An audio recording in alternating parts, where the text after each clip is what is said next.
Solamente para que se vea un poco, ya estamos en la parte en que ya pasamos la materia, estamos revisando algunas cosas, les pido de que vayan revisando el material, de que vayan revisando las grabaciones pasadas, porque vamos a ir aplicando un poco lo que hemos visto. Ya don Luis, ya don Matías, voy a comenzar a grabar entonces.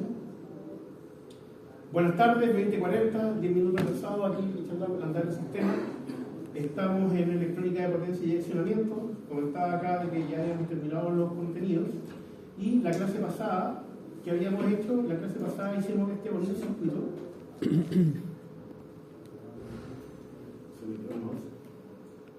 lo estoy compartiendo.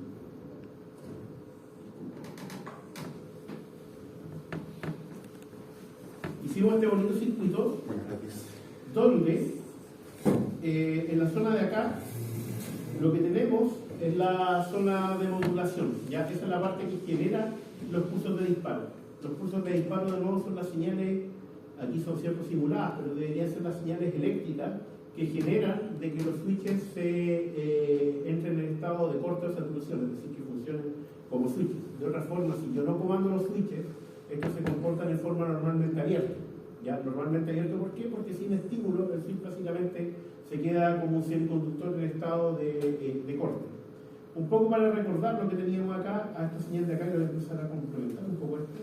Esta de acá era la moduladora, ¿cierto? Y específicamente esta de aquí, voy a hacer un poco de zoom. Esta de acá era la moduladora de la fase A. Recuerden, ¿cierto?, de que el inversor que tenemos es un inversor trifásico, este que está ahí.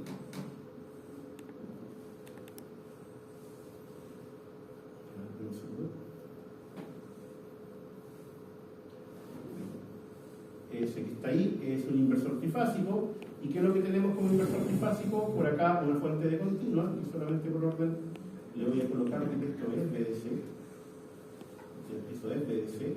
Tenemos los switches superiores, 1, 2, 3, ¿cierto? Switches inferiores, 1, 2, 3. No estoy diciendo 1, 2, 3 de numeración, simplemente que tengo 3, ¿cierto? ¿Por qué tengo 3? Porque necesito 3 piernas. La pierna era la unión de un switch superior con un switch inferior. El superior conectado a la barra positiva. Esto de aquí es la barra positiva porque está conectado al positivo de la fuente continua. Y esto de aquí es la barra negativa porque está conectado al negativo de la barra continua. Este punto de tierra es importante, está ahí con fines de simulación. Ya no vayáis a conectar la tierra de la instalación a la barra de continua, porque básicamente va a descargar la barra de continua por la tierra y va a cambiar algo. Así que eso no se conecta en aplicaciones reales. Y está ahí, ¿por qué? Porque el simulador necesita un punto de referencia para hacer los cálculos, solamente por eso. ¿Ya? Por el lado de acá, ¿qué es lo que hicimos? Pusimos una carga RL. Una carga RL, lo voy a poner de esta forma. ¿Ya? ¿Y qué valores tiene la carga? Por favor, anótenlos por ahí en algún scratch, no lo anoten en el cuaderno, simplemente para que lo recuerden. Tiene los valores de 10 ohm de resistencia y 10 miliamperes de inductancia. Es una carga RL. El voltaje continua solamente por un tema de comodidad lo dejamos en 100. ¿Por qué 100? Porque recuerden, ¿cierto?, de que la ganancia que tenemos con la técnica de modulación es por unidad. Entonces después, para sacar el voltaje que vamos a tener en amplitudes entre líneas, multiplicar el valor por unidad por 100 es más simple que si le pusiera 514, algún valor medio rápido. ¿Ya? Solamente por eso, ya para fines simplemente, ¿cierto?, de entender cómo está funcionando esto acá. Por el lado de acá volvamos, ¿cierto? Volvamos para acá. Por favor, recuerden también la numeración S1, S3, S5, S4, S6 y S2. Y recuerden también que la relación del switch superior e inferior siempre es una relación negada. ¿Cuál es el superior e inferior? En una pierna tenemos S1 y S4, en la otra pierna tenemos S3 y S6, en la otra pierna tenemos S2 y S5. Entonces, lo que construimos la clase pasada fue la parte de modulación. ¿Y la parte de modulación tiene alguna cosa?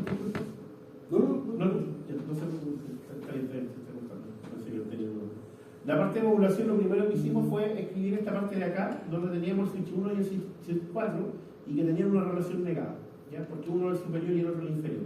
Switch 3 con el 6, relación negada, switch 5 y el 2, relación negada. Como hacemos la relación negada con un negador, ¿cierto?, con las cuotas lógicas que vimos el semestre pasado, en los que tuvimos sistemas electrónicos acá.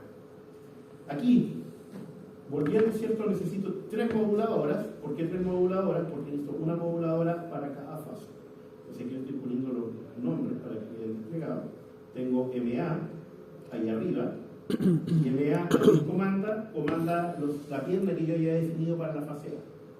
¿Qué pierna definí en este caso para la fase A? S1 y S4. Una pregunta interesante, ¿por qué yo definí la pierna S1 y S4 para SA? Simplemente porque tenía la posibilidad de ordenar. ¿Ya? Es la primera que dibujé y me quedó más fácil tirar la línea allá. ¿Lo podría conectar en otra fase? Por supuesto, pero tengo que asegurarme, ¿cierto?, después de la secuencia de cómo conecto esto a la máquina. Eso es importante. ¿Qué quiere decir esto? De que la pierna, en el fondo, en el momento en que yo le pongo la moduladora, de alguna forma estoy definiendo cuál es la fase que va a quedar aplicada a esa pierna, ¿cierto?, hacia el lado de la caja. ¿Ya? Tengo que ser ordenado con eso. Si no, después se me confunde la fase y puedo meter una secuencia negativa en una máquina, lo que no es bueno. MA, MB y esta de acá, EMC. ¿Qué es lo que eran las moduladoras? Recuerden que se las definí como la referencia, como lo que yo quiero en el lado de alterna, pero con respecto a la fundamental. ¿Por qué? Porque recuerden que la moduladora se compara con una señal de carga. Entonces, si yo quiero que la moduladora tenga tal amplitud, yo puedo modificar el índice de modulación. Pregunta, ¿qué es lo que es el índice de modulación? La relación, ¿cierto?, entre la amplitud de la moduladora con la amplitud del cambio. Y si quiero modificar la frecuencia de la salida, ¿qué tengo que hacer? Modificarle directamente la frecuencia a la moduladora. Y si quiero la salida de en algún momento, por alguna razón, adelantar o retrasar el voltaje a como estaba antes, también manipulo directamente la moduladora. Entonces, todo lo que yo quiero hacer con respecto a la componente fundamental, y eso si yo lo tengo en el cuaderno, por favor, lo tengo que hacer con la moduladora. ¿Ya?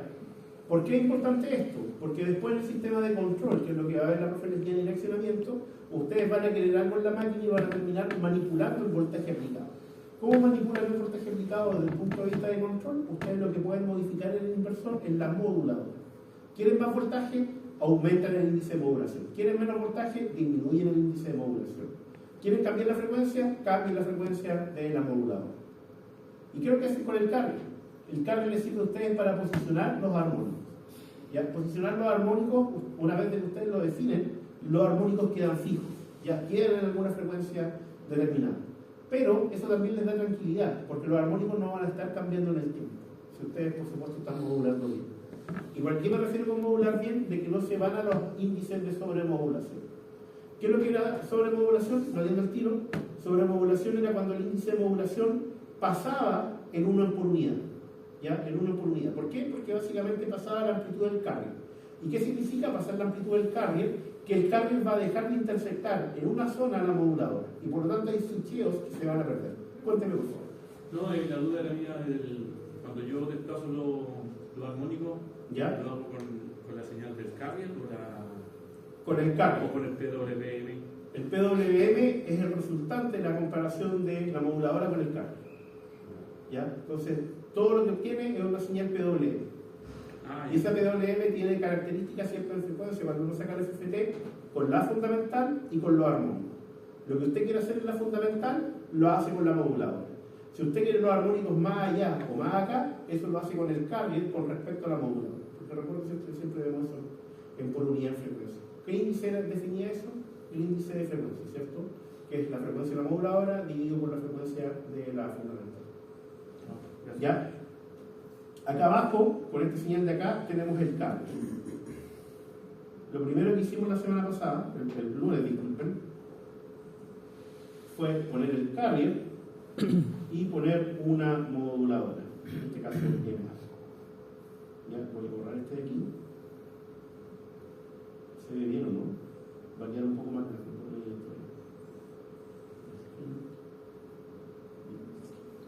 Entonces, si nos damos cuenta ahí, primero, ¿cuántos ciclos de la fundamental tenemos? Un ciclo de la fundamental. ¿Ya? ¿Qué frecuencia de la fundamental tenemos? ¿Ah? Casi siempre lo hacemos con 50 Hz, pero esta pregunta es la trampa. ¿Ya? Tenemos que ver la base de tiempo. ¿Alcanzan a ver la base de tiempo? Tenemos de 0,46, ¿cierto? A 0,5. Es decir, tenemos 40 milisegundos. Y esto porque, si lo recuerdan, la clase pasada justo empecé a jugar con la frecuencia del voltaje aplicado en la carga. ¿Ya? Originalmente lo hicimos 50 Hz, pero ahora siempre está en 25. Un ciclo, ¿cierto? Cada 40 milisegundos. Observen esto, el índice de modulación también lo habíamos bajado, creo que 0,4, 0,5 hasta aquí. ¿Cómo podemos saber que 0,5? Porque si miramos acá, ¿cierto? Y lo llevamos acá, tenemos 0,5. ¿Y cuánto es la amplitud del carrier? La amplitud del carrier es unitaria. ¿Ya? El voltaje resultante, recuerden que el voltaje resultante es entre líneas, ya no es un voltaje de fase. No tenemos, de hecho, el concepto de voltaje de fase aquí porque todo está colgado entre tierras. Ya no hay una fuente por fase. Tenemos ese que está ahí. Ya, vamos a hacer un ejemplo y vamos a ver el espectro armónico.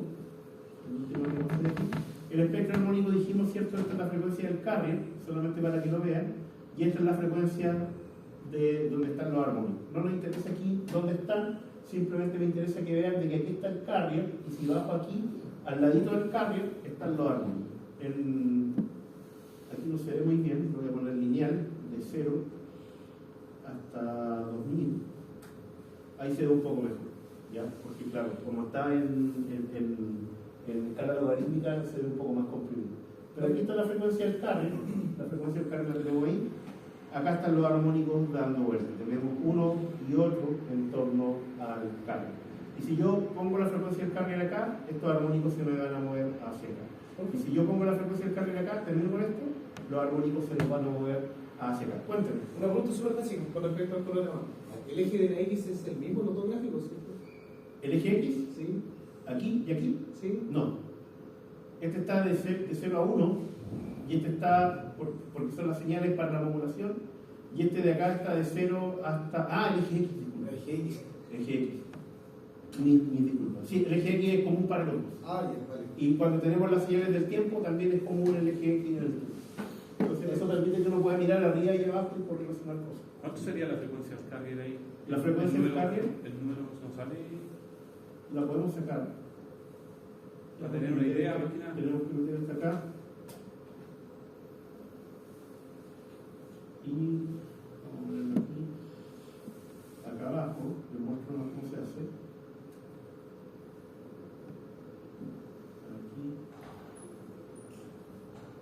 No sé qué mover. Voy a mover la mano. Ahí está la frecuencia del carrier. Este programa te siento esta cosa lineal. Porque la frecuencia es el eje X. Ahí está. Aquí está la frecuencia, ¿cierto?, del carrier. Aquí está la frecuencia del carrier 1050. Ok. 1050. Ahí está más cerca. Ok, gracias. ¿Y dónde definimos eso? Acá, 21 por 50. 20 por 50 es 1000, más 50, 1050. Solamente como ejercicio voy a poner esto en 15 por unidad. 15 por 50. Voy a volver a poner esto aquí de 0 a 2000. Y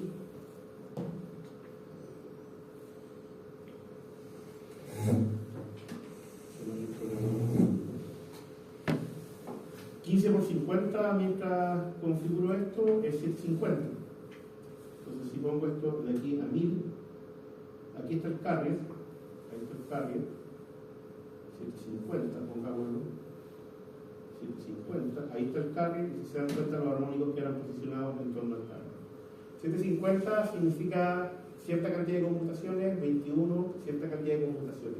Como hay más intersecciones, con 21 que con 15, disculpen, ¿ya? Significa que hay más conmutaciones. Entonces, ¿qué es lo que hago? Genero más conmutaciones, pero ¿qué es lo que gano? Mover los armónicos a mayor frecuencia. Lo último que quiero que vean con esto es el tema de la sobremodulación. Recuerdo, ¿cierto?, que tengo 3 moduladores. Las 3 moduladoras, para tener el sistema balanceado, tienen que tener la misma amplitud. Entonces voy a cambiar esto a 1.1, la moduladora A.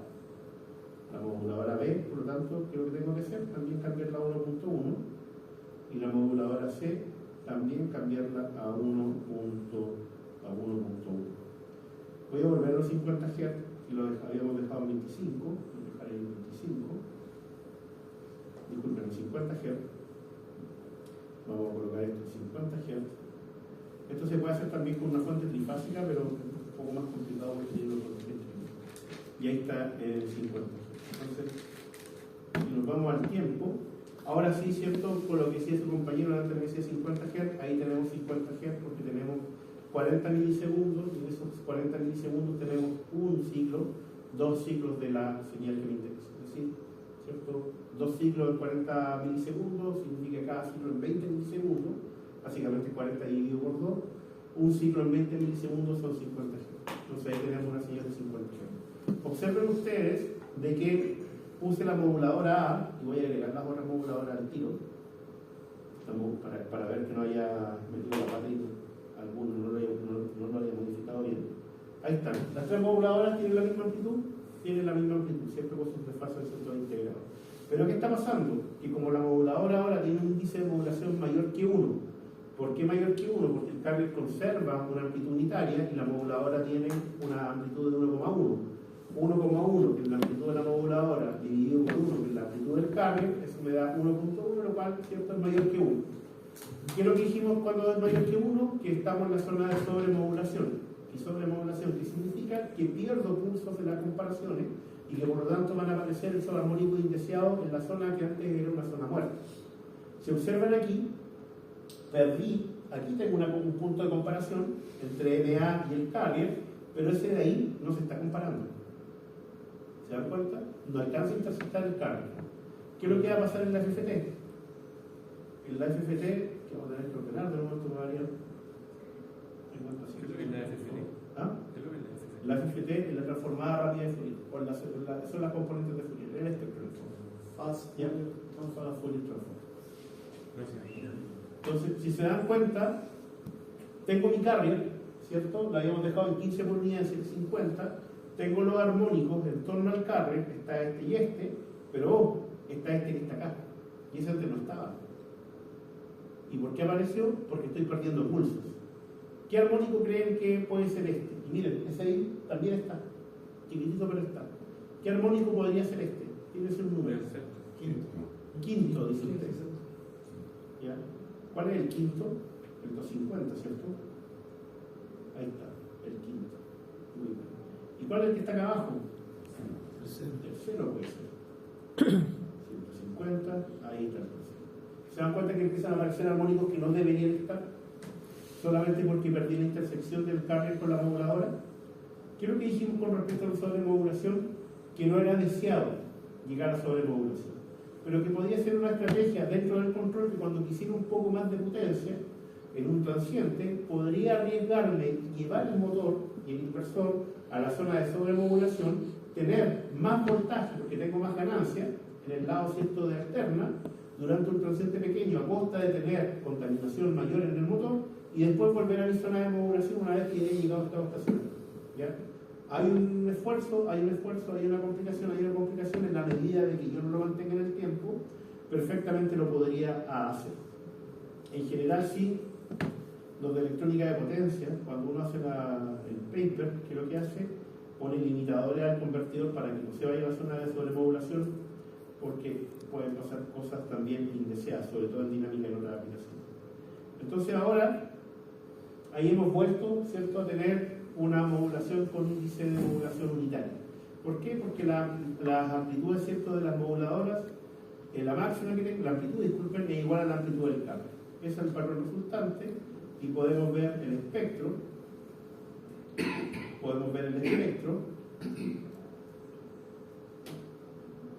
Hasta 2000 lo voy a colocar.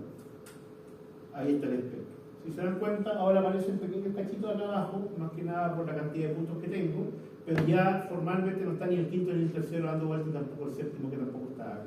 ¿Por qué? Porque no estoy en zona de sobremodulación. ¿Y cuáles son los armónicos que tengo? Este de aquí y este de acá, que están relacionados a la posición del carrier. ¿Dónde estaba el carrier? Para hacer el último ejemplo, dijimos, ¿cierto?, que el carrier estaba en 15 por unidad.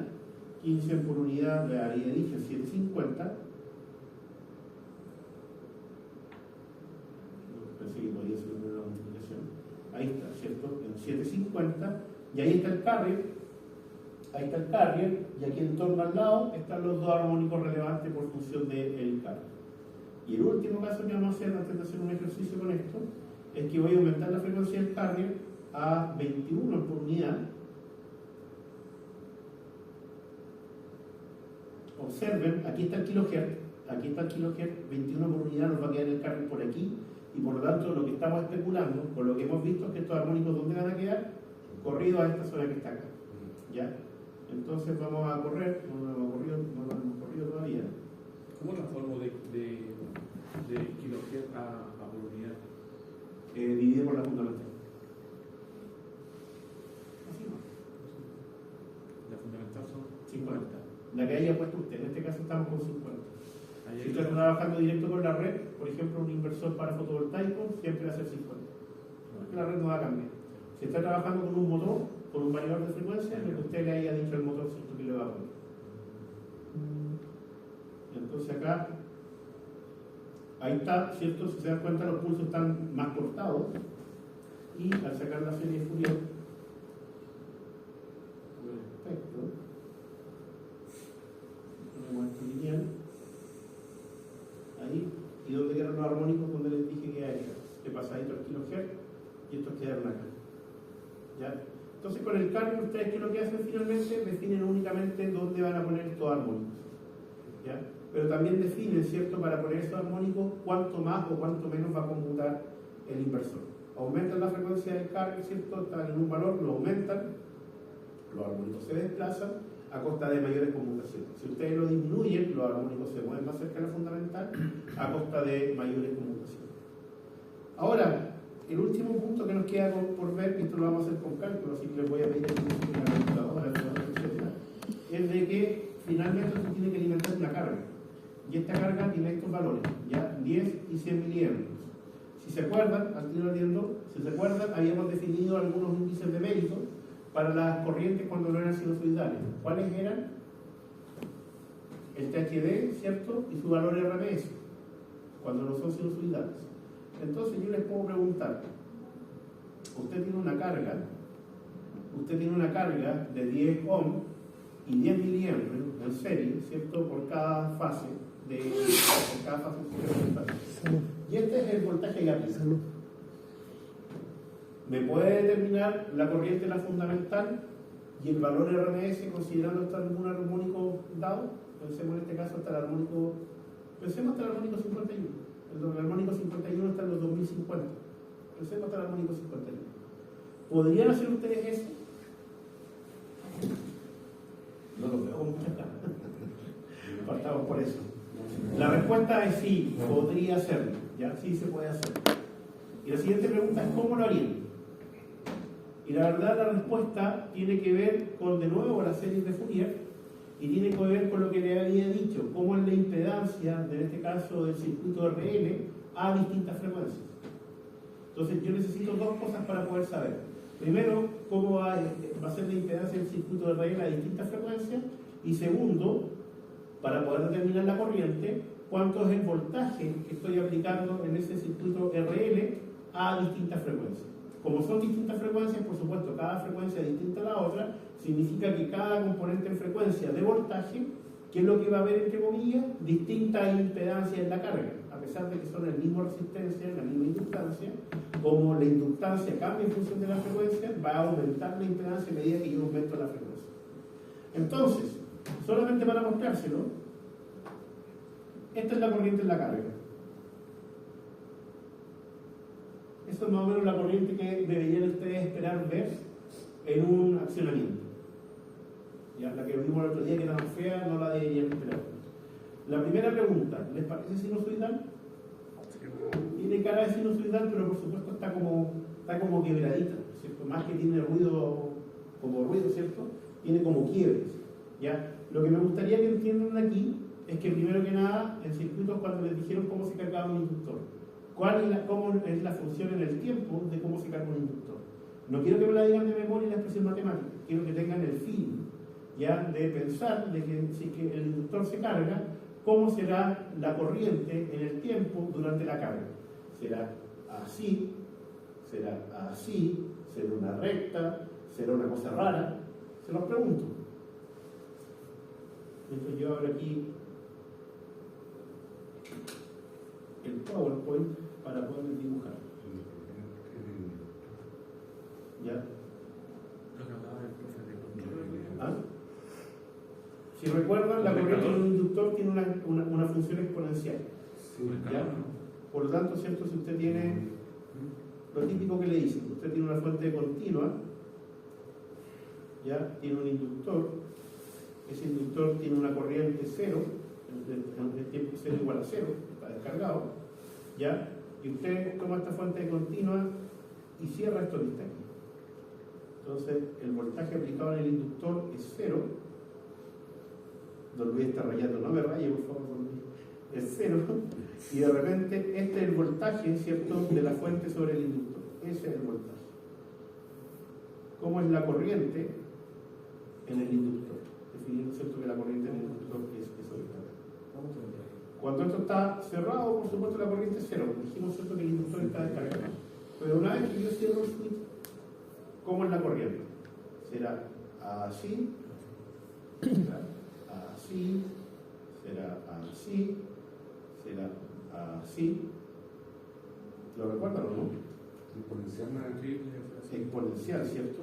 Con signo negativo. Por lo tanto, esta cosa hace una forma así. Hace una forma así. Y esta exponencial depende básicamente de la resistencia parásita del inductor y el valor del inductor, y se extiende en el tiempo, ¿cierto? Esto es un valor tau cero, etc. ¿Ya? Solamente no me interesa aquí que lo calculen, lo que me interesa es que tengan el fin de cómo se va a cargar el inductor. ¿Cómo se llama el condensador? ¿Es parecido? ¿Ah? ¿El condensador? El condensador es parecido, pero le tiene que poner corriente, o ponerle un voltaje con una corriente, un voltaje con una corriente. Es la misma curva, parecida. Es parecido, los dos tienen una función exponencial. Y en general los sistemas acumuladores tienen una función exponencial. ¿Ya? Entonces, dicho eso, si es que yo tengo... Ese tiempo también es tau. Sí, hay que determinar los citados en función del valor de inductancia y resistencia. Entonces, si yo tengo el inductor cargado y le aplico voltaje, el inductor se va a cargar. Como se cargó y tiene una resistencia y siempre tiene una ruta de corriente, ¿por qué tiene siempre una ruta de corriente? Porque le puse un condensador, disculpe, le puse un diodo a los switches para que nunca el inductor perdiera su ruta, se va a descargar y se va a descargar ¿hacia dónde? Hacia la resistencia, por una función también exponencial. Y después cuando le vuelva a aplicar voltaje, ¿qué es lo que va a pasar? Se va a volver a cargar. Y cuando le vuelva a quitar el voltaje, se va a descargar y después se va a cargar. Entonces siempre va a estar haciendo una cosa de este tipo. Cargas y descargas, ¿cierto? A medida que le voy aplicando el voltaje PWM. Y por supuesto, si lo dejo más tiempo sin aplicarle el voltaje, ¿qué va a pasar? Se va a descargar más. Y si lo dejo menos tiempo, se va a descargar menos. ¿Ya? Básicamente el tau se mantiene porque el mismo circuito, ¿cierto?, de RL y no estoy cambiando ni la resistencia ni la inductancia. Entonces fíjense en esta... ¿Quién jugó Sonic alguna vez? ¿O quién conoce Sonic? ¿Qué cosa? ¿O quién vio un estegosaurio alguna vez? Esta cuestión parece la espalda del estegosaurio, ¿cierto? Y cuando empieza a bajar, va a bajar también con un poco la forma de un estegosaurio. Esta imaginación mía, no, ahí me voy a ir a acusar con Juan Carlos. Entonces fíjense cómo se va cargando. Carga, descarga. Carga, un poquito más rápido, descarga. Se mantiene, carga, descarga. ¿Ven? Se va haciendo una especie, ¿cierto?, de puntas por los fenómenos de carga y descarga que tiene el inductor. ¿Y por qué no es simétrico? O sea, me refiero, ¿por qué no son todos iguales las cargas y descargas? Porque recuerden que esto es el voltaje aplicado entre líneas. Entonces hay veces que aplica BDC, otras veces que aplica 0, etc. O otras veces que le aplica menos BDC. Si usted le aplica menos BDC... Es el trifásico. Claro, pero... ahí... No, hay solamente una fase, pero recuerden que usted está aplicando en cada carga 0 BDC o menos BDC. Si usted está en el lado positivo y le aplica 0, ya hay una descarga, o se desconecta.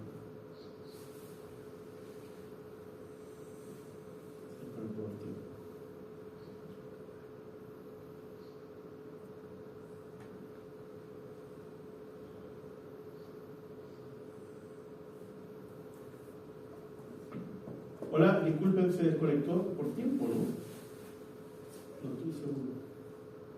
Puede ser porque 21 sin partido, puede ser por tiempo. No estoy seguro. Ya, después se conectan a este mismo, por favor. Profesor, el inductor se carga respecto a qué variable. ¿Ah? ¿A qué variable se carga el inductor? ¿A qué se refiere con qué variable? ¿A qué componente voltaje o qué? El inductor se carga con corriente, empieza a circular corriente, ¿cierto? Pero yo le tengo que aplicar un voltaje para que empiece a circular la corriente. El condensador es al revés, es con corriente. Típicamente lo que usted hace es que pone una fuente de voltaje igual el condensador, pero en ese caso como el condensador se comporta como una fuente de voltaje, tiene voltaje cero contra el voltaje de la fuente y por lo tanto lo que hace es un circuito, por lo tanto la corriente primero se dispara. ¿Ya? ¿Y cómo uno limita eso? Poniendo una resistencia. Y ahí comienza el fenómeno de carga que uno típicamente dibuja. Gracias. Entonces, fíjense ahí, ¿cierto? Tenemos los fenómenos de carga y descarga del inductor. Acá es el lado de descarga, descarga, carga y descarga, etc. ¿Cuáles son los voltajes aplicados? Estos, pero entre líneas. Estos son los voltajes de fase, por lo tanto está repartido por el inductor en esta línea. Entonces, si esto después sacamos la FFT y ordenamos esto, para que vean que en realidad el problema no es tan complicado, pero en medio de ellos, si esto no lo hace a mano, pongamos hasta el 2000. ¿Ya? Si se dan cuenta, los mismos armónicos de voltaje están en corriente, pero observe esto, este de aquí, si tratamos de sacarlo por unidad, no miramos la escala al lado, los dos, por cierto, dentro del rango tienen como la misma altura, pero este de acá, ¿cierto? Es más grande que este de acá en relación a este. ¿Y por qué eso? Básicamente porque tenemos el efecto del inductor.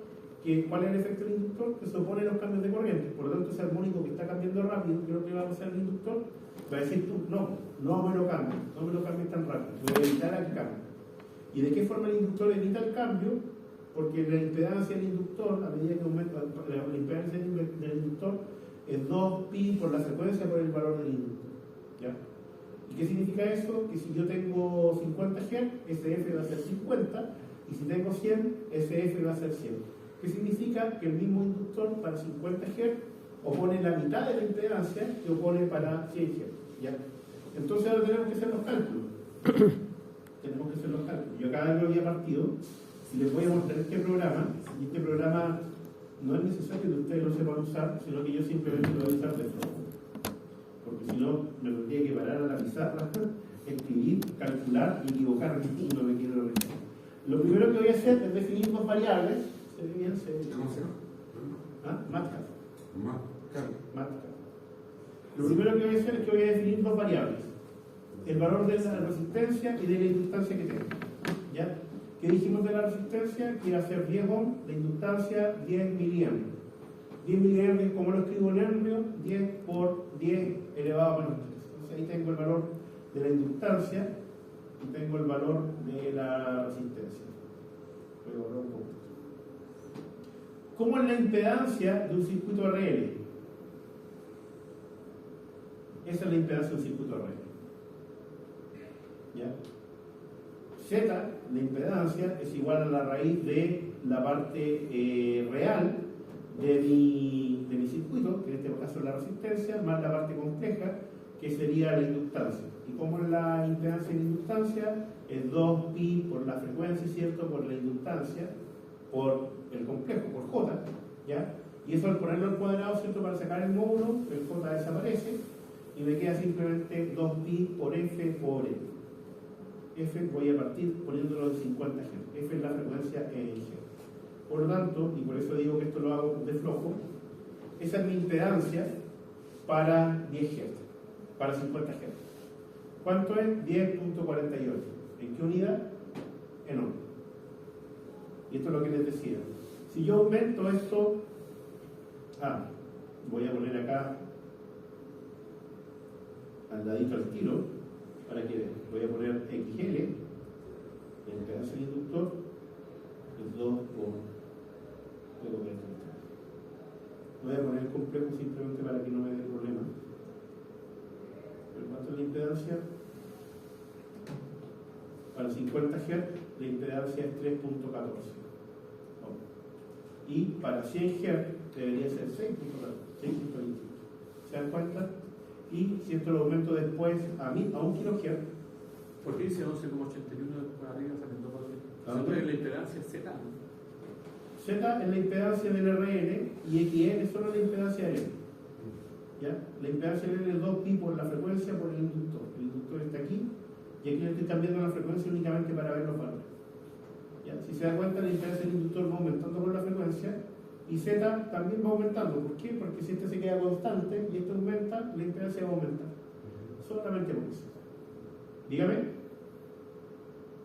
¿Alguien me habla desde la casa? La frecuencia de 1000 Hz. Sí, lo puse nomás para mostrar. Vamos a partir por 50 Hz. ¿Cuánto era 50? Vamos a partir por 50 Hz. ¿Qué es lo que vimos? De que Z, ¿cierto?, es igual a 10.48 y XL a 3.14. Lo siguiente que me gustaría saber es cuánto es el voltaje entre líneas para 50 Hz. Recuerden que siempre hablamos de los PIC, ¿ya? Entonces voy a anotar ahí el voltaje entre líneas PIC. ¿Qué es lo que dijimos? De que tenemos 100 volts, ¿cierto?, en el lado continuo. ¿Recuerdan que le mostré el lado continuo era 100 volts? ¿Cuánto es la ganancia para esta técnica de modulación? De aquí me tengo que acordar, ¿ya? Pueden ir a los libros si no se acuerdan después, pero recuerden que hay una ganancia para cada técnica de modulación. ¿Qué técnica de modulación estamos usando aquí? SPWM, ¿cierto? Sinusoidal Pulse Wave Modulation. ¿Por qué? Porque uso la sinusoidal. ¿Y cuánto era la ganancia por unidad de esa técnica de modulación? Era igual a, no, esta era igual a 0,86 por, voy a poner MA, donde MA, ¿qué es lo que es? El índice de modulación. Voy a poner aquí MA. ¿Cuánto era el índice de modulación de lo que teníamos acá? No se acuerda, ¿cierto? Vamos a mirar. Ahí está. ¿Cuánto era el índice de modulación de esto? Era 1, ¿cierto? Entonces el índice de modulación es 1, por lo tanto, si es que le pido a esto que me calcule el voltaje PIC, básicamente me dice que el voltaje PIC entre líneas, ¿cuánto es? 0.86. Disculpen, 86, es 86, ¿ya? Ese es el voltaje entre líneas. ¿Cómo paso del voltaje de líneas al voltaje de fase? Porque aquí estoy analizando solamente un juego RL. ¿86 por continuo? ¿Ah? ¿86 por continuo? No, esto es PIC en el lado alterno. Ah, alterno. Para la fundamental. Solo para la fundamental. Entonces, el voltaje de la fase, muy bien, ¿cierto? De la fase, pero PIC, porque siempre esto lo estamos haciendo con PIC. ¿Cuánto es? El voltaje entre líneas PIC dividido, usted bien lo dijo, ¿cierto? Dividido por raíz de 3. ¿Y eso cuánto nos da? Nos da 49, ¿cierto? Punto 65. Ahí ya tengo el cálculo del voltaje PIC de la fundamental, pero por fase. ¿Y qué es lo que tengo en cada fase? Tengo una fase, tengo la fase, el voltaje de fase, y al lado de acá tengo una carga que es RL. Por lo tanto, para calcular la corriente de esta fuente alimentando esta carga RL, ¿qué es lo que tengo que hacer? Tomar esta fuente, ¿cierto?, que tiene un voltaje PIC, y dividirlo por la impedancia de mi carga. Entonces, para sacar la corriente, es tan simple como tomar este valor que calculé aquí y dividirlo por ¿quién? Por el valor de Z. ¿Y cuánto es el resultado? 4.7 amperes. ¿Queda claro cuál es el procedimiento? Es básicamente aplicar circuito 1. Circuito 2 no me acuerdo qué es. Vamos a ver si es que no me olvido una embarrada. ¿Ya? Pueden ver de que ahí hay 4. ¿Cuánto dijimos? 4.7 amperes de valor PIC, pero para la fundamental. ¿Les queda claro viendo eso que está ahí, no? ¿Les queda claro? Está correcto. Estamos con cara de sueño. No, Que estamos no marcando lo mío o lo que se está Está marcando pica arriba en la sinusoidal, arriba del 4. arriba de 4. La verdad, 4.3 era.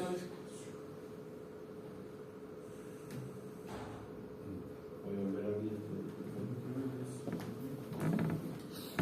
La verdad yo esperaría que me dijeran no abuse de mis capacidades de abstracción, no se ve. Si lo veo la sinusoidal ahí, darle abajo en la corriente, si estamos haciendo el análisis de la corriente. Entonces, ¿dónde quedó esto?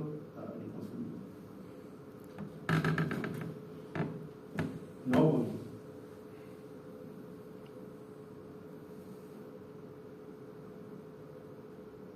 Les he pedido harto, ¿cierto? Que hagamos los análisis, que estén mirando lo que pasa, pero hay cosas que simplemente no se puede hacer. Si les digo no, como que es obvio que se ve, es una mentira, no tengo cómo, esa señal está distorsionada. Entonces, ¿se ve que está arriba del 4? Se ve que está arriba del 4, Por lo menos. pero como tiene componente armónico, pues que justo ahí uno lo haya tirado para arriba. Entonces, chuta, ¿puedo saberlo? La verdad es que yo lo que diría es que no puedo. Sí, afortunadamente sé que está dentro del 4, lo cual tiene algo de coherencia con lo que calculamos. Sería terrible que me haya dado 40 amperes y yo dediqué 4, o sea, ahí está como para que haya por ahí una queja.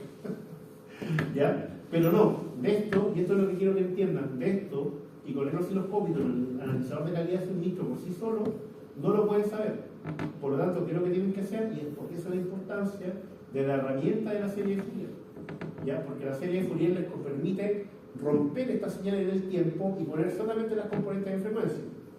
Y como las componentes de frecuencia se las muestran en amplitudes, por lo mismo, ¿cierto? Nosotros hacemos todos nuestros cálculos en amplitudes para no después estar haciendo cambios medio raros que nos pueden traer errores. Entonces vamos a la FFT, arreglamos esto que está aquí, 0, le ponemos acá, ¿cuánto? Pongámosle 2000. Ahí están las componentes. ¿Ya? Se ve, ¿cierto?, que anda más o menos por el 4, entre el 4 y el 5, y lo que me falta es decirle, por favor, ¿cierto?, mídeme la corriente en la fundamental ¿cuánto era? 50 Hz, y ¿cuánto me da la corriente IR en la carga? 4.786. ¿Cuánto me dio en el cálculo? 4.73.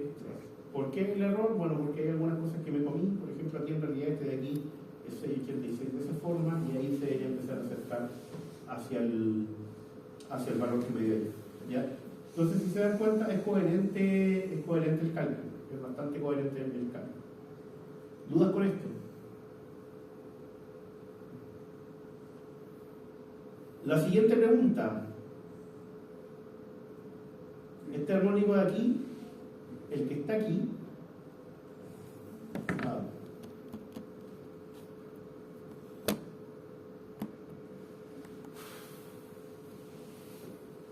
me satura este programa porque antes esta cosa lo hacía con un botón y quedaba todo lineal.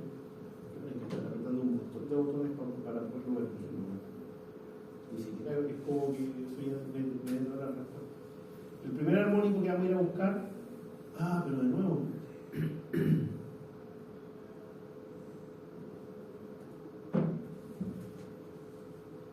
A ver si me quedo bien. El primer armónico que vamos a ir a buscar es este que está acá. ¿Ya? Y lo vamos a meter aquí. Ahí.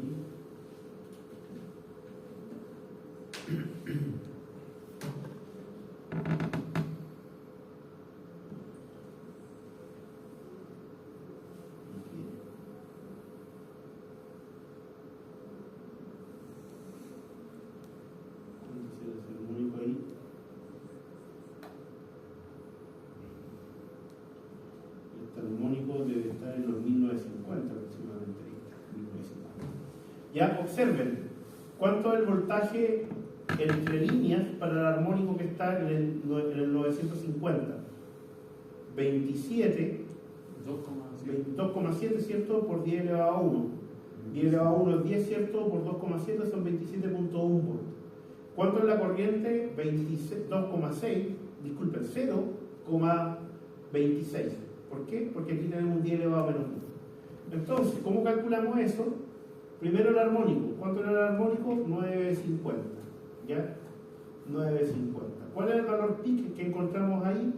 Entre líneas, se me olvidó. Ahí está el valor peak entre líneas. 27,19 volts. 27,19 puntos. 19 volts. Ese es el voltaje entre líneas. Lo tengo que convertir al voltaje de fase. El voltaje de fase, tomo este voltaje, lo divido por raíz de 3 y me da 15.69 volts. Y después tomo eso y lo divido por la impedancia de la carga. ¿Ya? Ojo, es la impedancia de la carga a 950 Hz, porque cambié la frecuencia y no está en 50 Hz. ¿Y cuánto me dio?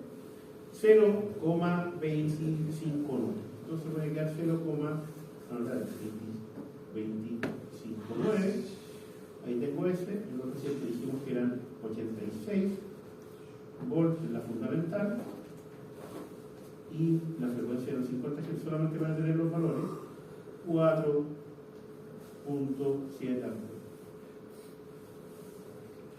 Entonces observan 2.59, 2.6, 0,26. Estamos bastante bien. El siguiente armónico es este que está aquí. Este de ahí debería ser el 1150. Ahí está el 1150. ¿Cuánto es el voltaje? Miren, nuevamente, 27,4 volts. ¿Ya? Este armónico de aquí y este armónico de aquí son iguales. Pero observen, las corrientes no son iguales. Voy a ponerlo acá. Hagámoslo aquí, mejor uno contra otro. 950, ahí tenemos ese 950 en 1, y aquí este lo tenemos en 1150. ¿Ya? Observen, el voltaje entre líneas para el armónico en la frecuencia 950, 27,19 volts. Para 1150, 27,49 volts. Son prácticamente el mismo valor, 27 volts. La corriente para 950, ¿cuánto es? 0,26 amperes. La corriente para el 150, a pesar de que son muy similares los voltajes, este es 0,17 amperes. ¿Ya? Aquí. Sí. 0,217 amperes, disculpen. Sí, 0,21, 0,127, disculpen la misma. Entonces vamos a ver aquí. 27 volts dijimos que era el voltaje peak, ¿cierto? Aproximadamente, para esos dos armónicos. Este de aquí, ¿cierto? Por lo tanto, el voltaje en la fase peak es este valor dividido por raíz de 3. El primer armónico que estábamos analizando era el 950. Es el 950. Por lo tanto, ¿cuánto es la corriente? Aproximadamente 0,25. Y después, para el 1150, ojo, por favor, miren el valor de Z. De 60 vamos a pasar a 72. Profe, Y por lo tanto, ¿qué pasó con la corriente? Terminó disminuyendo porque tenemos mayor impedancia a pesar de que tenemos el mismo valor de armónico. Cuéntame. Profe, consulta toda esta variable de los armónicos, todos los voltajes que está calculando. Eso al final, ¿todos se suman? Si yo pongo un tester entre líneas. Así ya quería llegar. Sí, porque el tester lo que va a hacer es que le va a calcular el valor RMS. ¿Me va a calcular la suma de todo eso? No directamente la suma. Recuerden que el valor RMS se calcula con el valor RMS de cada armónico elevado al cuadrado, sumado al valor RMS de todos los otros armónicos, y a la suma completa usted le aplica la raíz. ¿Ya? Entonces, ahí ya tenemos tres valores. Hagamos el valor RMS de la corriente hasta este armónico. ¿Ya? Ahí ya tenemos tres valores. Tenemos, ¿cierto?, el 47 amperes, ese valor, ¿cierto?, que era para el valor, anotémoslo así, IA,1, IA.1, ¿cuánto era? 4,7 a... Lo voy a dejar aquí. El IA,19, ya, que era que está en 950, 19. El 950, ¿cuánto era? 0.259, que era el que está aquí abajo. Entonces tenemos ese valor que está ahí, esta es la fundamental, ese en el 19, y ya en el 21, en el 23, 1150, ¿cierto? El 23. ¿Cuánto es este valor de corriente que está acá? 0.214. Quedémonos solamente con esos tres valores. ¿Cuál es el valor de RMS? Para esta corriente con estas tres componentes armónicas. Fue de los primeros ejercicios que hicimos. ¿Lo recuerdan? Ojo con esto. Estos valores que calculamos aquí, para que quede claro, ¿son valores PIC o son valores RMS? Son valores PIC. ¿Y por qué son valores PIC? Porque lo hizo por el voltaje. Muy bien, porque lo hice por los voltajes PIC. Así de simple. ¿Ya? No están en RMS. ¿Qué es lo que tendría que hacer para pasarlos a RMS? Afortunadamente, y esto se los dije en las primeras clases, hacia rato ya. Afortunadamente, si yo tengo solamente una componente sinusoidal, pero no fundamental, sinusoidal, pasar de valor PIC a valor RMS es tan fácil como dividir por raíz de 2, que es lo que típicamente ustedes siempre hacen cuando pasan de valor PIC a RMS, porque siempre asumen de que tienen una señal sinusoidal pura. ¿Cuál es el problema en la eléctrica de potencia? De que no tenemos sinusoidal. ¿Ya? Así que todo eso queda un poco de lado y tenemos que aplicar una matemática un poco más complicada. Si yo tomo la señal en el tiempo, ¿dónde está la señal en el tiempo? si yo tomo la señal de corriente en el tiempo, esa señal que está ahí, ¿cómo le calculo el valor de RMS a esa señal en el tiempo? Si tengo la señal en el tiempo, tengo dos opciones. Aplicar, primero que nada, la expresión del valor de RMS. ¿Y cuál es la expresión del valor de RMS? Tomar la raíz de 1 partido por el periodo, por la integral sobre el periodo de la señal al cuadrado. Es decir, tomo esta señal, la elevo al cuadrado, saco el área bajo la curva, es decir, la integro, ¿cierto?, sobre el periodo, después la divido por el valor del periodo, una especie de promedio, ¿ya? Y después a todo eso le meto una raíz. ¿Ya?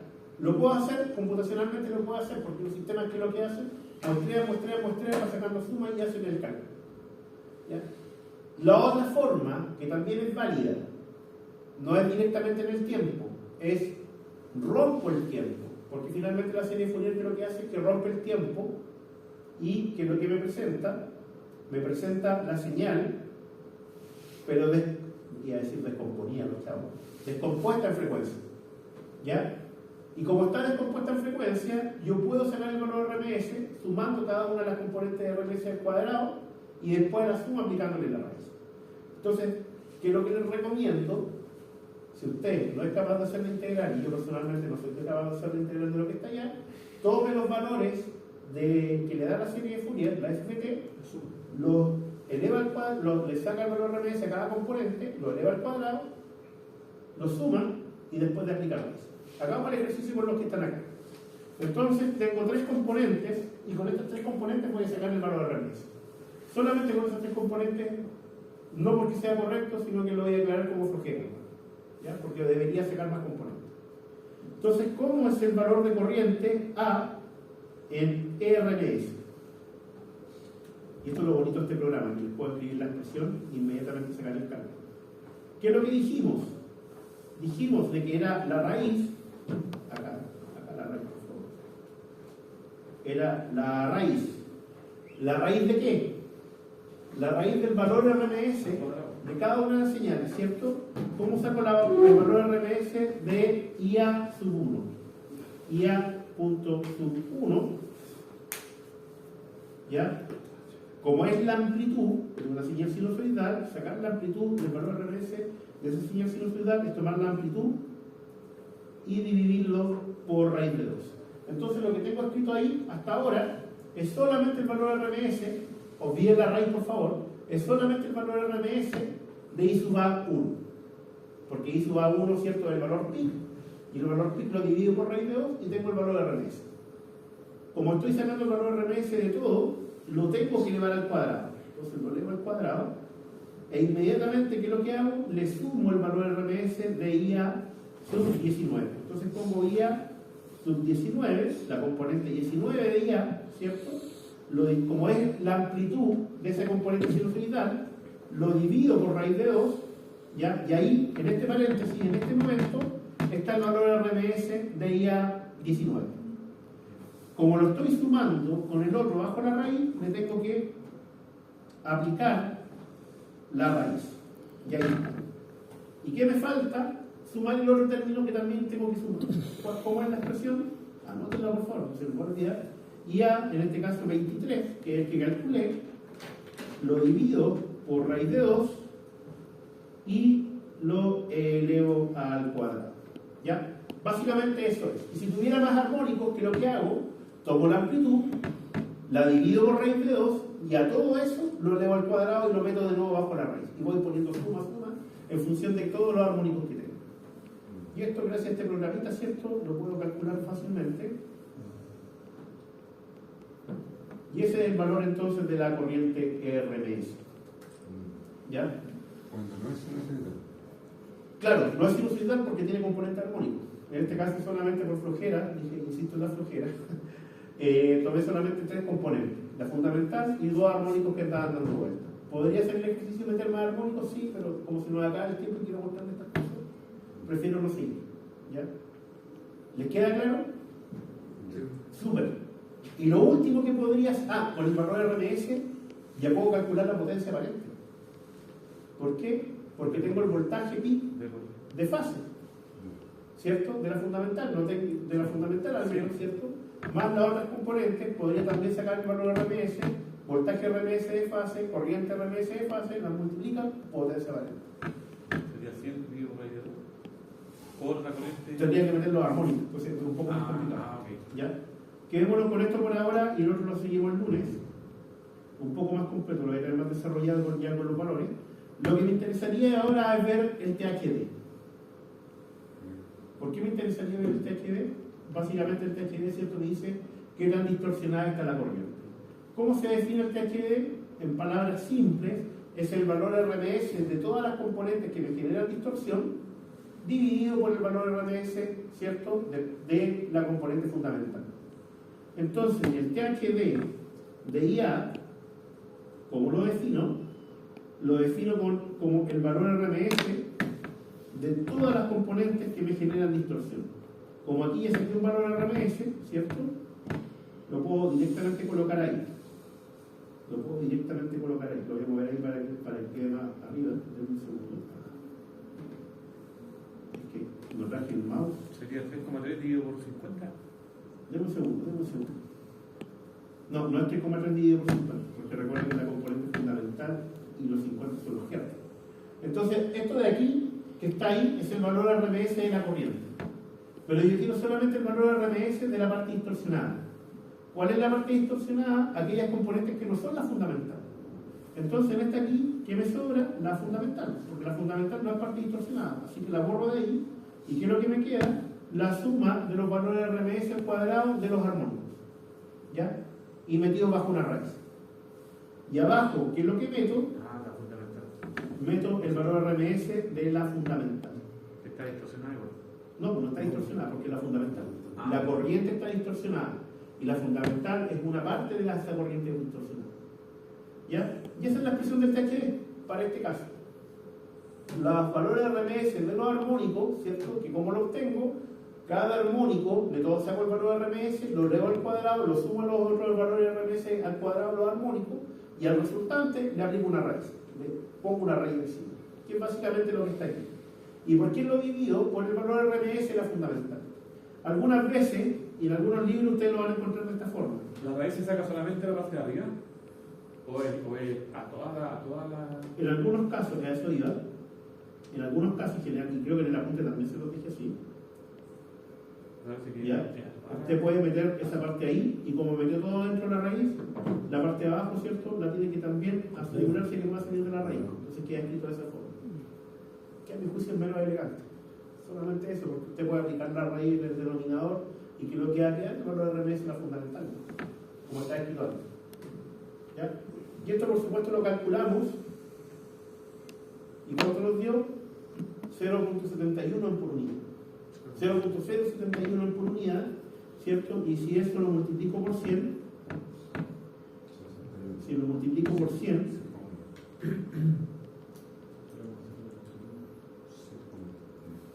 es 7.14.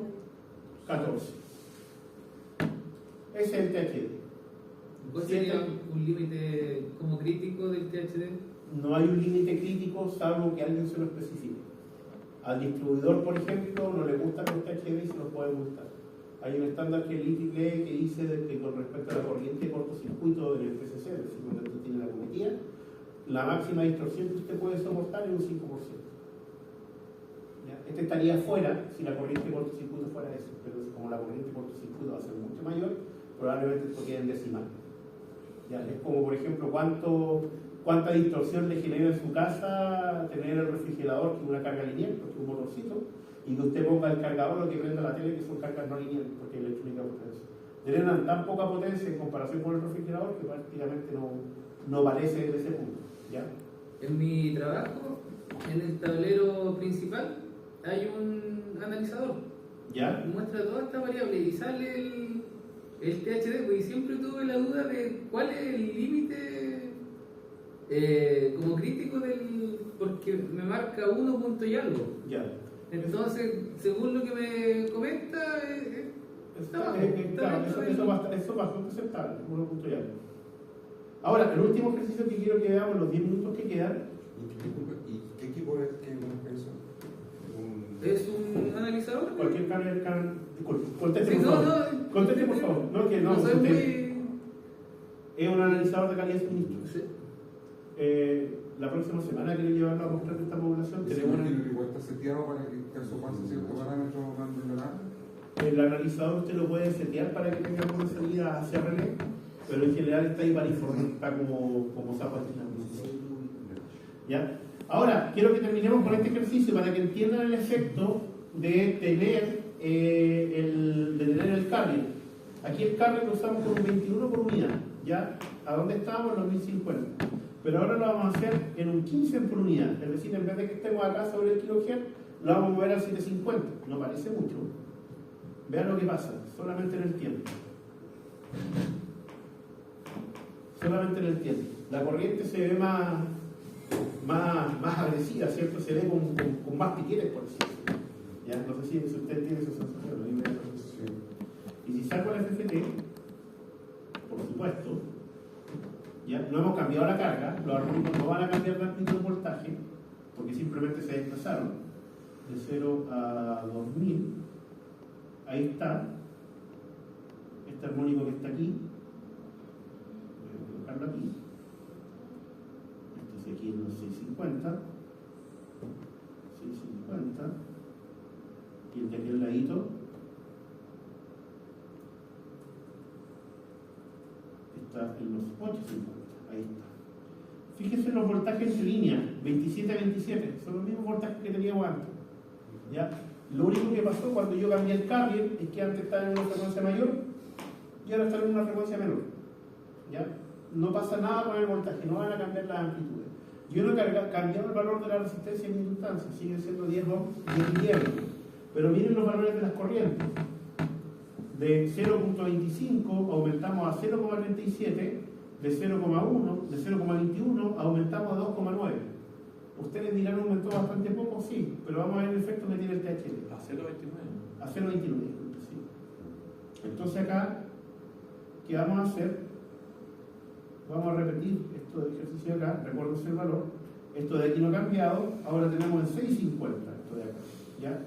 El voltaje entre líneas PIC sigue siendo 27, por lo tanto el voltaje de fase PIC, el voltaje PIC, ¿cierto? Dividido por raíz de 3, son 15 ohms.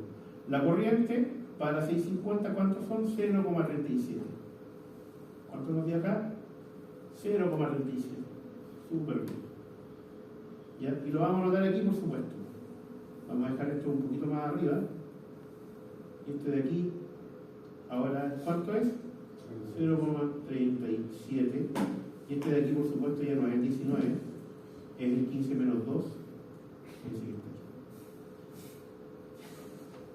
El otro, el 850. El 850. El voltaje no cambió solamente la frecuencia, por lo tanto, con la frecuencia cambió la impedancia de la carga, ¿cierto? Por efecto de que, por la inductancia. ¿Cuánto es el voltaje de fase PIC? Sigue siendo lo mismo que antes, pero ahora ¿cuánto es la corriente? 0,287. En el otro caso nos da 0,29. 0,287. Y este, ¿cierto? Es 15 más 2, es 17. Pregunta, ¿cambió la corriente en la fundamental? ¿Sí? ¿No? No. ¿Por qué no? 4,7 se me... O sea, No, le estoy preguntando, después lo voy a ir a ver. Justifíqueme. porque eso no se dice. ¿Por qué no hice más? Si cambié el carrier. La respuesta es porque el carrier afecta la posición de los armónicos, pero no me afecta la fundamental. ¿Ya? Muy bien, anótenlo por ahí. Para... Sí, porque modificó los que estaban a la derecha de la fundamental, no.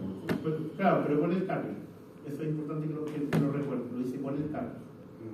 Ya, si yo hubiera tocado la moduladora, hubiera tenido un efecto. ¿Y cómo ahí modifican la moduladora? Modificando las señales que generan la moduladora. Ahí se las muestras. Ya, pero... Entonces aquí, por ejemplo, volvemos a ir al tiempo. A ver, esto debería ser suficiente ahí. En la fundamental, ¿cuánto tenemos de corriente? 4,7. ¿Ya? Y 86, ¿cierto? De voltaje. Eso no va a cambiar. A menos que yo vaya aquí y cambie aquí la amplitud de la moduladora y en las tres. Cuando yo quiero modificar el voltaje aplicado en la carga, ahí voy y manipulo eso. Pero igual hay que modificar después de este momento, hay que modificar los armónicos también.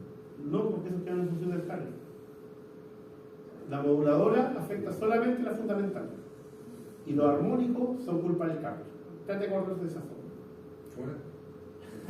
La moduladora afecta la fundamental y el carry afecta la posición de los armónicos.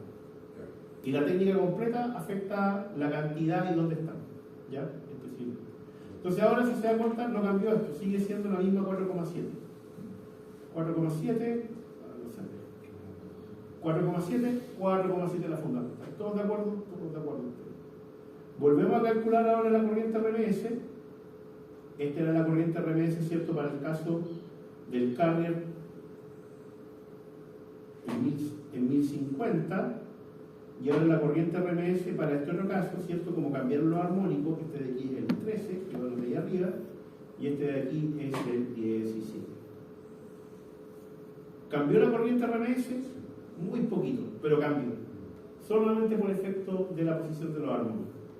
Este es el THD para la corriente con 21 por unidad.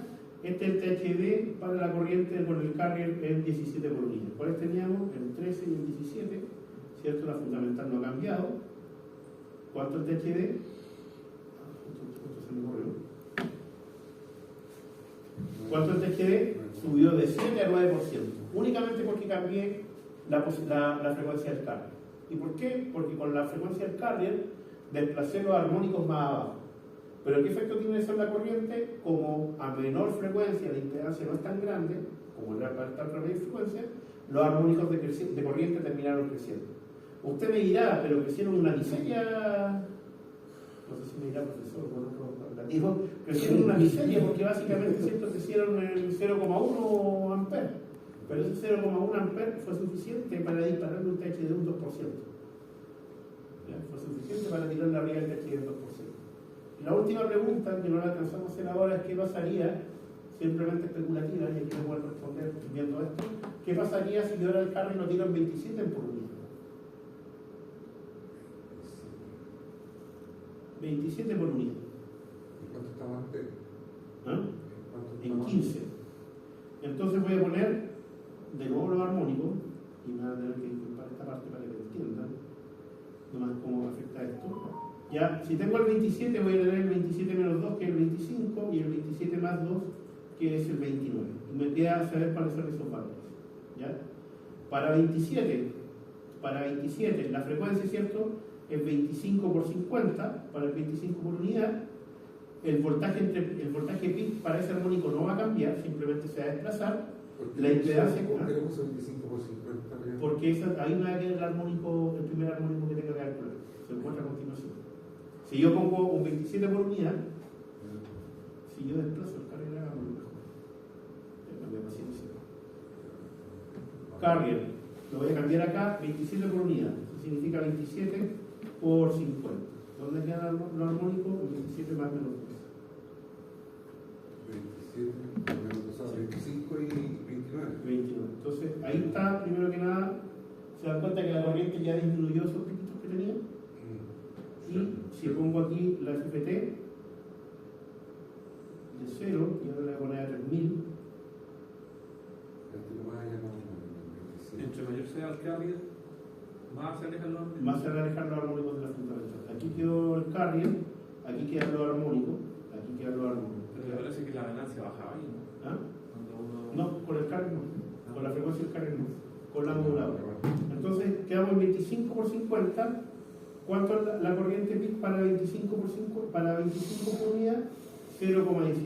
Y si después le pongo el 29, que es el próximo que viene, ¿cuánto es la corriente? 0,17. 0,17.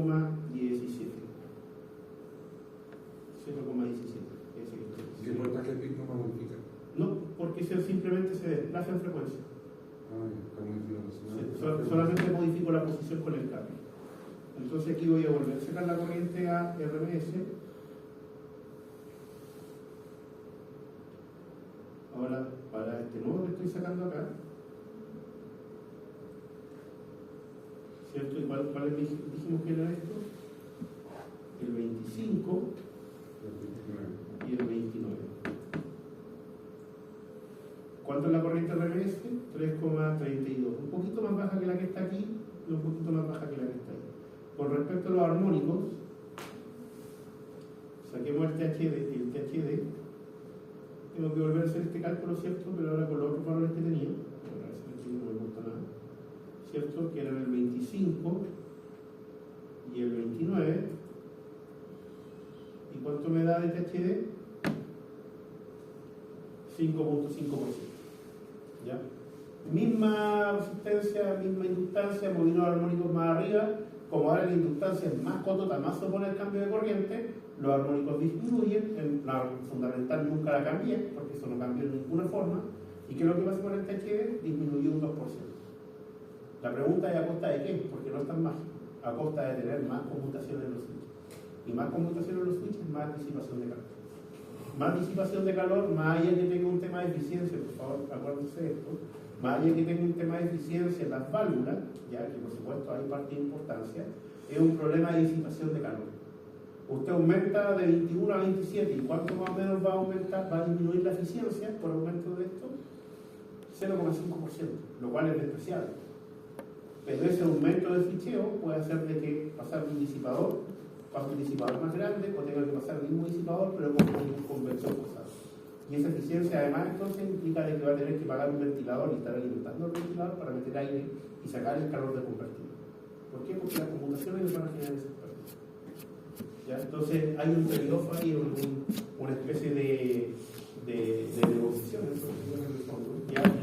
Si yo ficheo más rápido y pago las pérdidas pagando no las pérdidas económicas por tener energía disipada, sino que principalmente por tener que poner más aluminio y ventiladores, o switcheo más lento y de cómo y acepto tener un THD mayor. ¿Ya? Pero si llega más rápido, se decide mayor solución. No, para nada. Lo único que quiere decir es que los armónicos van a quedar más arriba y cuando pase por una instancia se va a atenuar más. Solamente eso. Y obviamente va a tener una mejor señal correcta. Una mejor señal en corriente.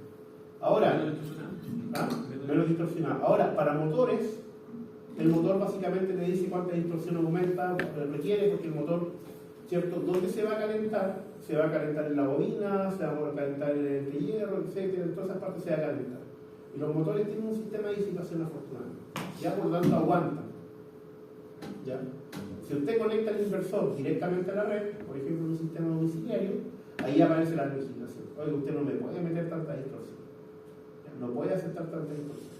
Por lo tanto, algo va a tener que hacer con su inversor fotovoltaico, con su banco de batería, de forma que cuando usted se conecte a su casa y esté alimentando con sistema fotovoltaico del inversor, la corriente y la distorsión que genere no le genere problemas al vecino, ni me genere problemas a mí, por ejemplo, como CGE, por tener de que el vecino al lado le diga, oye, ¿sabéis qué? Está pasando esto con la regulación de la presión, pasó esto con el voltaje, etc. ¿Ya? Entonces ahí entra la legislación a decir, ya, una para ti y una para mí, tú puedes tener sistema fotovoltaico, CGE algo te va a pagar, pero te aseguras de que tu sistema inversor no pase cierto nivel de THD. Si me preguntan en este momento cuánto es el THD, no me lo sé, para la próxima clase les puedo comentar respecto a eso.